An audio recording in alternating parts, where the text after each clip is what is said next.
Welcome to Africa at the United Nations. Back in 2017, when I made my first appearance at the General Assembly as the newly elected President of Ghana, I said neither Ghana nor Africa wanted to be scars on anybody's conscience.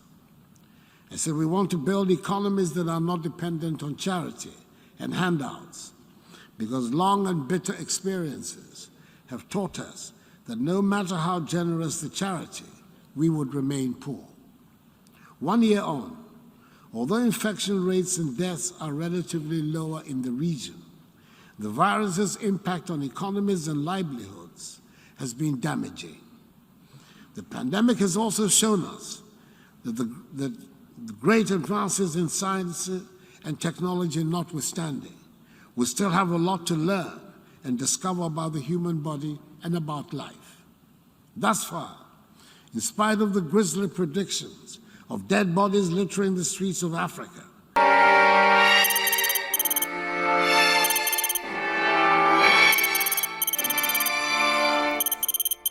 this is one of the beautiful places in Nigeria, ready for you from the diaspora and those at home.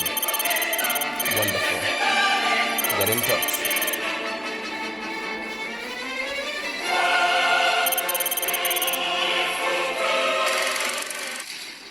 Sujimoto. Because long and bitter experiences have taught us that no matter how generous the charity, we would remain poor. 1 year on, although infection rates and deaths are relatively lower in the region, the virus's impact on economies and livelihoods has been damaging. The pandemic has also shown us that the great advances in science and technology notwithstanding, we still have a lot to learn and discover about the human body and about life.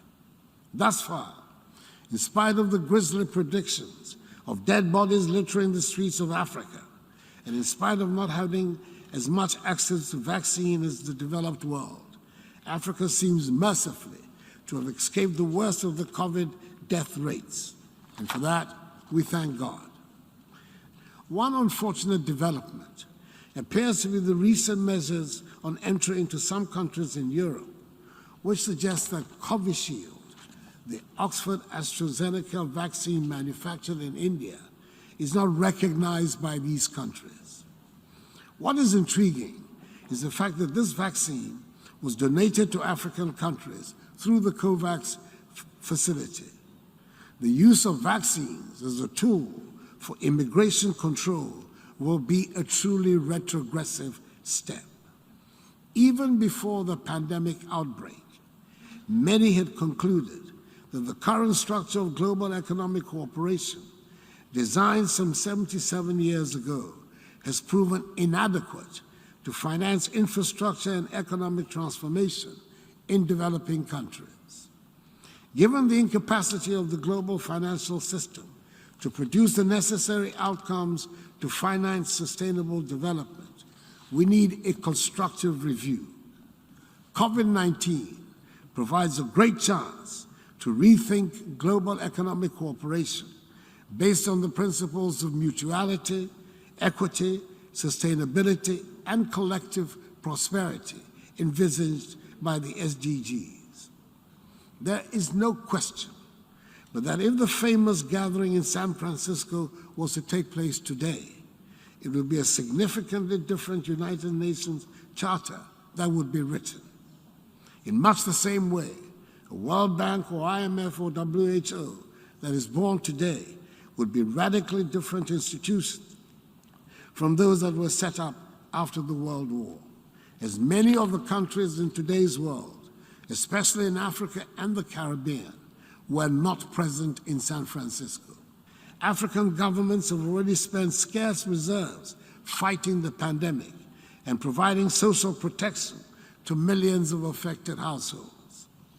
Ghana has been advocating that innovative financing must also address structural challenges beyond responding to immediate fiscal needs by providing mechanisms to facilitate investments in health infrastructure, technology, the environment, and people that would bolster resilience. $1 billion United States SDR allocation offers a unique opportunity to provide additional financial resources to address the vast and surging inequities the pandemic has revealed and a crisis to come. Africa's allocation is some 33 billion United States dollars. If ever there was a time for an African Marshall Plan, it is now. The SDR infusion should be seized upon as a catalytic effort to leapfrog Africa to the next level of human development and ensure sustained global prosperity. African leaders have advocated for a prudent and transparent channeling of 25 to 35% of SDRs, that is $160 to $230 billion, from wealthier to vulnerable countries, $100 billion of which should be dedicated to Africa.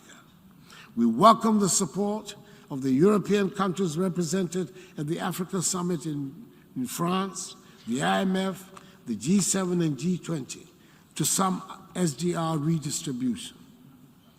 Mr. President, proceeds of channeled SDRs should fund vaccine acquisition and manufacturing, climate and green investments, and a Pan-African stability mechanism, like the European Stability Mechanism, that will safeguard financial stability on the continent. A part of the redistribution should also help fund the recapitalization of the African Development Bank and Afri-Exim Bank to support industrialization, private sector job creation, and the African Continental Free Trade Initiative.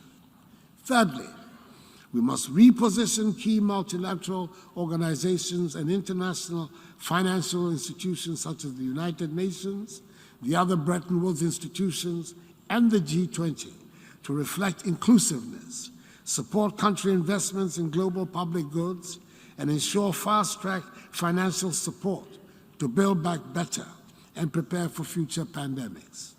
For instance, the key to the G20's effectiveness is that it achieves representative coverage of the global population and economy with a diversified enough number of leaders at the table to enable speed and flexibility in deliberation and decision-making. Admitting the African Union to an expanded G21 would have the same galvanizing effect within Africa that the EU's participation in the G20 has within Europe, strengthening policy coordination and coherence across the 54 African economies. With the African Union at the table, the group suddenly would have representation for 54 more countries, 1.3 billion more people, and 2.3 trillion more output. This extraordinary increase in representation will add just one seat to the table and about 10 minutes to the discussion. However, it will redefine global policy coordination to enable a more prosperous, inclusive, and sustainable world to emerge. I thank you for your attention.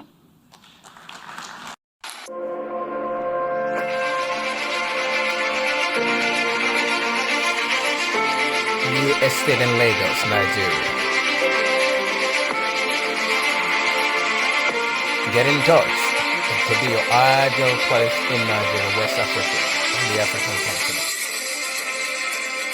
Speech of Ghanaian President at the United Nations 76th Convocation, where he spoke glowingly and talking about the African continent and how people can really support the initiatives and unite and strengthen the world economic and other issues that affect the global community.